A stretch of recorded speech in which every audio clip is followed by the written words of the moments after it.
People have these really clingy relationships. They almost say it with like the badge of honor. Wow, we haven't been apart in 2 years or whatever it is. And I look at them and I think, I feel sorry for you. Because to be honest, time apart is what keeps a relationship fresh. The biggest thing to understand is portion control. If you understand portion control and then you have a consistency around that, then you can really stay on top of how you look and how you feel. No, he's had a long background with NBC. I mean, he obviously seems to believe in the future of where internet TV is going. Oh, yeah. Oh, he's a visionary.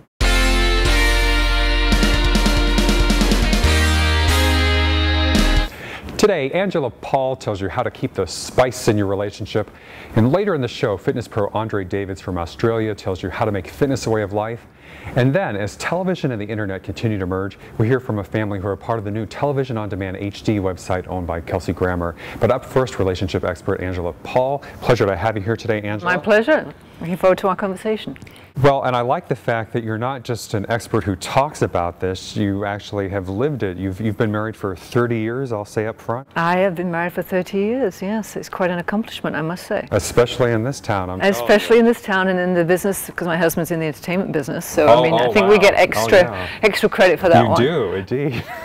Considering every time you turn on the TV, you hear about somebody else in the entertainment industry. Exactly, you know, and for the most part, people want to know, how do you sustain a long and healthy relationship? Exactly. I mean, you don't get points for just staying married. You know, in an older generation, it was like, well, we've been married 30, 40 years, but were you happy? Exactly. You know, I'm glad you said that, because a lot of times, we were talking before the show and you said that, because I think that a lot of times, you know, between the people whose relationships don't last and then probably the ones who are married who maybe shouldn't be, it's almost kind of depressing these days. But, but so, how do you do it? How do you have a long, happy marriage? Well, you know, there's different scenarios for different people. Every couple has to find their own rhythm, their own dance. So what might work for me is not necessarily going to work for another couple. That said, I think there are basic, you know, steps everybody has to think about when they get married. First of all, people come to marriage and they're not prepared. You know, they come with high expectations and little preparation. That's a big downer from the beginning. You know, people think that it's going to be romance all the time. That's not going to happen. It does happen. Romance is very much part of marriage, but you have to develop friendships first. That's what sustains relationships. Because when the romance is over.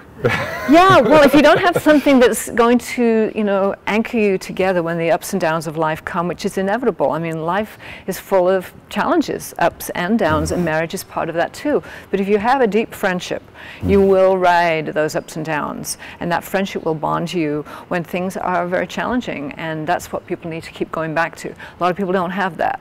I don't think you can have a healthy marriage without a really solid friendship. And that might sound, no offense, because I agree with you, or it's, you know, that sounds reasonable to me. But, you know, it might almost sound a little corny or cheesy to say, you know, like they're my best friend. But that's really what it kind of comes down to, that you have to feel that kind of Yeah, I mean, I think you have to have a lot of friends, and you have to have friends that are separate from your relationship. That's very important also, to develop relationships that don't, you know, so you have a separate identity. But the person that you spend the most of your life with, if you don't have a deep friendship, how can you work through issues? How can you have, you know, this bond that's going to sustain you when life gets overwhelming, and it does for everybody at times?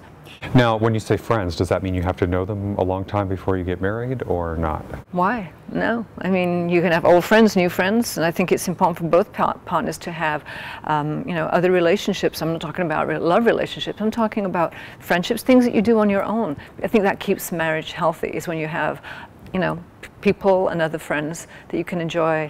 Well, that's why, you know, I'm glad you say that, because a lot of times you'll hear, even, certainly not even in long marriages, but just like dating, people have these really clingy relationships where they like, you know, we were in the house for a week together and we didn't leave, and they're like around each other 24/7 or something. You know what? You know, when people say that, and I have to say that mostly it's women who say that. They almost say it with like the badge of honor. Wow, we haven't been apart in 2 years or whatever it is. And I look at them and I think, I feel sorry for you. Because to be honest, time apart is what keeps a relationship fresh. And this whole idea of, you know, the Hallmark card, syrupy sweet type of relationship where people are sort of stuck to the hip with each other like Siamese twins, that's not healthy. It's not healthy for anybody. You have to have your own separate identity, and then you bring something fresh to the relationship, and it keeps growing because you're two full individuals as opposed to two, you know, people who need each other to keep filling themselves up. It doesn't work like that. Say codependent. Very codependent. And you know, it's fun. Do you remember the movie Jerry Maguire? Yes, yeah. Well, you know, there's a line in that movie that I think did a very big disservice to both men and women. Because in the movie, Jerry says, you complete me. And so many women go, oh, it's so romantic. But you know what? It's not. It might be romantic for the moment, but it's not real. It's not grounded in reality. We don't need anybody else to fill us up. So you have the idea that you have to be a complete person yourself. You have yourself, to be two complete people. That's not to say that you don't grow together. You do. And I think in a healthy relationship, you can help to heal some of the brokenness that everybody has that they've carried from their childhood. That said, you can't keep looking to that other person to completely fill these gaps. You have to be able to be an individual who's constantly working on yourself. And if you have two people who are both working on themselves, then the relationship can only thrive. I can't help noticing the accent. So you sound very British. I am British. Is this your, but there's also a different kind of mentality sometimes, I think, than with the U.S. I mean, is it part of your outlook, which I like, by the way, but I mean, is it more like a level-headed British outlook or something? Well, you know, in England, I think there's a bit more of a down-to-earthness, not so much sort of sky in the pie romanticism, you know. But being from Europe, there's also this sense that, you know, that aging, first of all, which is a very big thing in America that people have a hard time with. Aging is done more gracefully in Europe, and having a healthy relationship is part of how you age gracefully. If you're in a relationship that is destructive, dysfunctional, demeaning, then it will take years away from you. It make you look older before your time. But if you have a healthy relationship, literally can make you young, keep you younger. You know? Well, when you say friendship, I also think of the idea of respect, because I think that, you know, if you do love someone, and granted, you know, there may be different phases or, you know, over a long relationship, but I still think if you don't have a basic respect for the other person or treat each other with respect, you know, for instance, you know, people, when you go to work, you know, I would say, you know, people wouldn't say certain things to your boss because they'd fire you or if you're not being professional. But a lot of people have this idea that at home that, you know, you can say anything, do anything. And that's one of the biggest problems, is that people feel like they can take out all of their stuff that they get out there in the world, come home and just lash it out on each other. I think that's a very big mistake. You have to treat each other with dignity and respect, and honor each other. If you're not doing that, how can you grow? How can you look to each other and feel that this is a relationship worth, you know, spending time developing? It has to be two people that really care. Because you are European, you know, in the U.S. we have this idea of, you know, keeping it real or telling how it is, you know, and just saying it all. Okay. So how do you, but yet, so how do you, you know what I mean, how do you treat the other person with respect, but yet not necessarily hold back a lot of things? All right, this is a kind of like a dichotomy there, because on one hand I really believe it's important to share things with each other, and I think that one of the problems is in relationships a lot of things get put under the carpet where things fester and grow. And in fact there's been studies have shown that many marriages end not necessarily just because of an affair, although they do end because of an affair, many, but a lot end because people have just put things up on the carpet for years and years and years. And all of a sudden one day these things just blow up. Now it becomes so big that you can't even deal with them anymore, instead of dealing them when they came up. That said, I also think, based on my own, you know, English background, that there are certain things you just got to keep to yourself. I don't believe in being completely, I don't need to know everything my partner's thinking all the time, in other words. Do you know what I mean? I need to know the basics. I need to know that trust and bond there. But it's so much in your face in America. I mean, when I moved, I had to live in England, and then from England. Usually on TV, by the way, and the more outrageous, the better. I know. I mean, you know, that's what I'm saying. It's like a contradiction in terms, in a sense. But after England, I lived in Japan for 8 years. Oh. So I am very much, you know, into the Japanese culture, also where you don't really know what people are thinking. So, you know, it's like one extreme to the other. But when I moved from Japan to here, it was a big culture shock, because everybody was talking about everything. There was no privacy. Everybody's dirty laundry was being aired. Well, now hell, it's on Facebook and MySpace. I know. I think there's something dignified about not sharing everything in public. And I think there's something dignified within a couple that when you have the deep bond and you have that trust, like I said, you just don't need to be asking that person on there, what are you thinking? What are you thinking? It's almost like a sense of insecurity. If you're at ease with yourself and you're confident in yourself and you're confident in the relationship, you can allow each other to be two complete individuals who share but still have some space. Well, and again, since you've done it for 30 years, that says something. We're in our final minute, but is there anything you want to just add for the people who are wondering, again, how the heck you did it for 30 years, kept it together? You have to keep the sex fresh as well. That's a big thing. I mean, you know, you can't just be roommates. You know, when you become roommates, just like, you might as well just live with a girlfriend. But you've got to keep the presence of that sexual energy alive. Well, since you have to set your intention. We had a woman on a while ago who wrote a book called What French Women Know About Love and Sex, or something like that, and talking about, you know, you can imagine being British from the French point of view. Exactly. But she said, you know, she felt that there were a lot of American women in particular, you know, have this thing that, you know, like sex is something that their husband forces on them, or that they'd rather not have, they'd rather, if the husband would just come home and clean the house, they'd be happy, and, you know, but you... Well, I think for a lot of women, if the man that takes care of some of the household chores, that's kind of like foreplay to them. Puts them in the mood because they don't have to do everything themselves. But really it takes two individuals who have a passion, who want to create the time and the energy to have a sexual relationship, no matter how many years you've been together. And you have to set your intention. It doesn't happen. You have to create the mood. People say, well, I'm not in the mood. Well, if you're not in the mood now, you'll never be in the mood. So you have to really make the effort. If you have children, create the mood. Create the mood, create the possibility. On that note, thank you very much, Angela Paul. Thank you. And I did want to mention your book is... The Beauty of Aging. Beauty of Aging, okay, and create the mood. We'll be right back.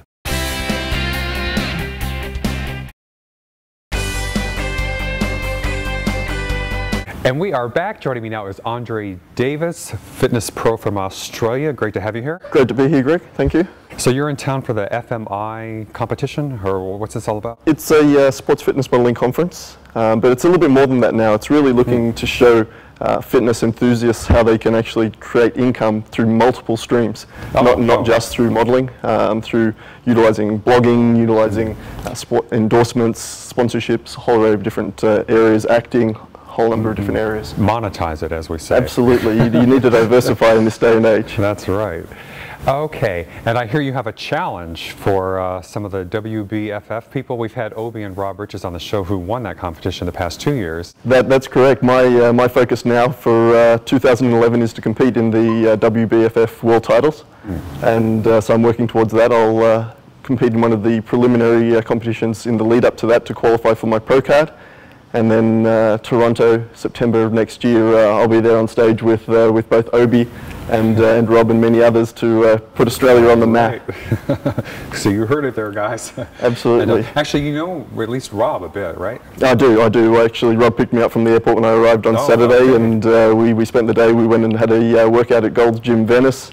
And, but if you win in Toronto next year, then you won't get a ride to the airport, though. I can live with that. The taxi's not too expensive, I believe. But yeah, we had a great day. We actually caught a Lakers game on Saturday night together and had a bite to eat, and he's up for the challenge, I think. He likes a bit of competition. I think that's the good thing amongst the whole community, the fitness community, is that we all like to push each other and push the boundaries. And do you know Obi at all, out of curiosity? We've had communication. Social networking really connects the entire world these days through Facebook and the likes. Sure. And Obi is obviously one of the professionals in the industry, and we've communicated a little bit and actually just had a bit of a chat online today, and we'll be connecting at the FMI conference. Well, and I would say it seems like everybody in the industry knows each other in some way, shape, or form, and along that line. So absolutely. Well, it's interesting that you say that. While I'm here for FMI, I'm also doing a number of different photo shoots, and the first shoot tomorrow is with Noel DeGanto, and then on Wednesday with Jason Ellis, both who've been on your show. Yep, yeah, absolutely. So now you said that for you, the thing is to make fitness a way of life. You know, it's not something where you just get ready for a competition and gear up or go on some crazy routine to lose weight or bulk up. You try to just be ready day in and day out. Yeah, I think especially the lifestyle of a fitness model in particular has to be that way inclined, as opposed to a bodybuilder who is getting ready for a specific date in which they need to look their very best for that day, and then afterwards it doesn't matter what they look like. For a sports fitness model, you need to be ready for that phone call that you've got a photo shoot next week or tomorrow, ready for that call up. But for me, it's more than just being ready for that photo shoot. It is that lifestyle. My background previously was I actually owned and operated gyms for many years. And really? And it never ceased to amaze me that I'd have people come into my gym, often ladies, when they'd come in and they would say to me, it's my daughter's wedding in 4 weeks' time and I need to lose 30, 40 pounds. My initial response in my mind was, which leg don't you need anymore, because that's the only way we're going to be able to achieve it. Chopped it off. The only solution. The thing that people don't realize is that it takes a period of time to get out of shape. It takes a period of time to get back in shape. And the best way to go about it is to make sure that you live a lifestyle which means that you're always in this type of shape, which means that you're never far away from how you really want to look. Well, you look like you practice what you preach. You're what, 6'1"? I'm just under 6'1". Six, yeah. Okay. And how much do you weigh? I'm weighing about 174 pounds.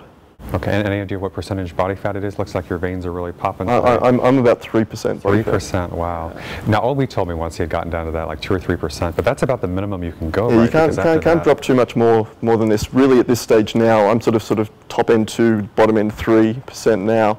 It really comes down to water manipulation and carb loading and the subtleties, manipulating salt intake to create the illusion of being leaner by reducing the water between the skin and the muscle. So you get that cling wrap type of appearance and the grainy look to the muscle. But is that hard to stay on top of your game all the time? I mean, at least, maybe the bodybuilders get a little bit of a break where they can, whatever, and then get back to it. But you have to, I mean, does it wear on you to always have to? For me, it's a passion. It's something that I absolutely love. It doesn't feel like hard work, but a big part of that is that making it a lifestyle is all about making choices, which means it's not hard. Because if it's something that I don't enjoy and it's a battle, then really what that means is that on a daily basis I'm going to be questioning whether I really want to be doing this or not. So when it comes to food choices, I think most people think if I'm going to be eating healthy, I have to eat basic salads, or I have to be eating chicken breast with broccoli, and that's my only choice. I can't. Whereas for myself, I look at the overall package when it comes to nutrition and say, well, I need to be consuming X amount of food and I need to break it up in a certain way, but there are certain foods that you cheat a little on the food? Or? It's not so much cheating, but what I do is I choose foods that I enjoy and sacrifice a little bit so that, for instance, I post a lot of my food on my Facebook site that I actually eat, and there'll often be comments that, wow, do you eat duck? Isn't duck a high-fat food? Oh. And what's interesting about that is, yes, it is a high-fat food, but when it's in portion control, it can still fit into a balanced, well-nutrition program. Are they better about portion control in Australia than America? You guys know how to eat big. I just interviewed Morgan Spurlock last night from Supersize Me. Yeah. But, that's definitely the mentality here is supersize everything. Well, actually, I was just walking around the local area where I'm staying here in Redondo Beach, and one of the fast food outlets had a big sign up saying 42-ounce soft drinks. God. I was trying to work that. It's like an ounce is 30 ml. So well, and when you order something, not like that I don't go to those places, but if I did, they try to upsell you. Yeah, the 42 is not big enough. Do you want to, get the supersize, or No. I said. And that is, I think, the biggest thing to understand is portion control. If you understand portion control, and then you have a consistency around that, then you can really stay on top of how you look and how you feel on a day in, day out basis. And are you a workout nut? Are you in the gym all the time? Since you look, working out is a big part of my life. I train 4 or 5 days a week, and obviously getting closer to a photo shoot like this, I increase my intensity and my workload. But in general, people have to look at what works for them. Something is better than nothing, and you have to do something that there's no point working out 7 days a week and doing that for 3 to 4 weeks and then doing nothing. Sure. You're much better to train 2 or 3 days a week and know that that's something that you can maintain on an ongoing basis in conjunction with a good eating plan. Then you're going to get. But do you take any time off or breaks? Well, what I will do is when I'm not preparing for something like the FMI or the photo shoots that I have now, is I'll actually allow myself what I refer to as a cheat meal a week. So we have a show in Australia called Masterchef, which is very, very popular. And so what I do once a week is I call that my Masterchef night, and I cook myself something, or I go out to a nice restaurant. So what do you cook on Masterchef night? well, duck's a favourite, but I'm a big salmon fan, and I eat a whole array of different foods. And I love a good lamb shank with some spaghetti and things like that. So it's my one night where I have a slightly bigger portion. I might have a glass of red wine with the meal and enjoy it, but it's a one-off. And it tends not to be the type of things that most people would think of as cheat meals.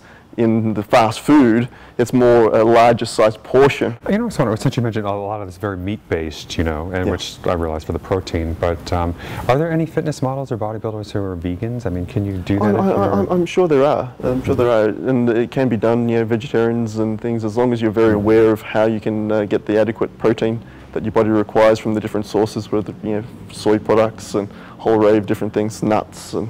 But that's not your thing. No, I love my meat. I'm a barbarian. Thank you very much, Andre Davids. We'll look for you next year. Watch out, Robin Ogre. Thanks, Greg. Appreciate it. The WBFF. We'll be right back.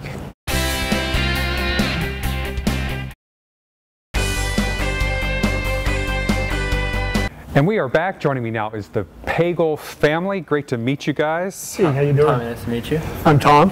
And I'm Nell. All right. Nice to be here, Greg. Got a show on the TODHD network, they're telling me? That's correct. Yes, I'm Tommy Paegel. I'm the executive producer of TBC Sports, which is Channel 43 on Kelsey Grammar. Well, shake my hand again, the executive producer. producer. On Kelsey Grammar's network, KelseyLive.com. Yeah. And the show we're putting together is called The Cutting Edge.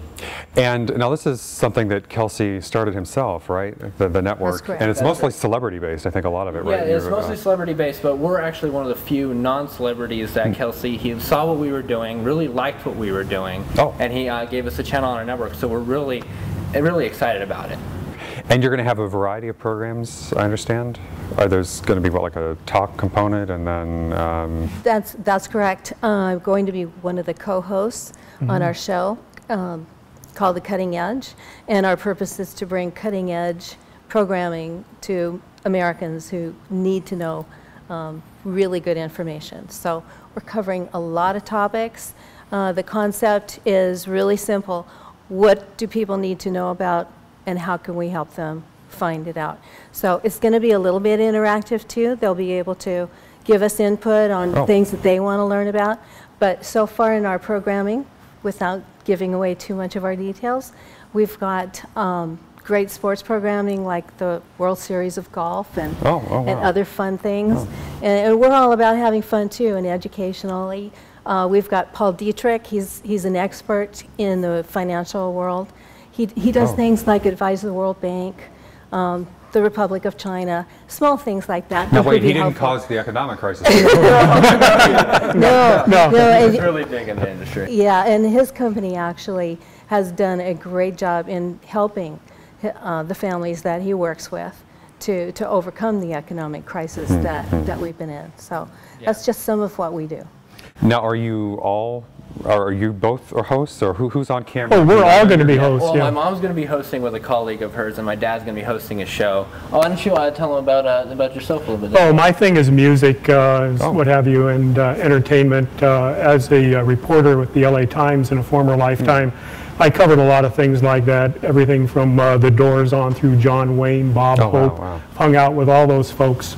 Had a great time doing it, so I really would like to do music reviews for them? Oh yes, sure.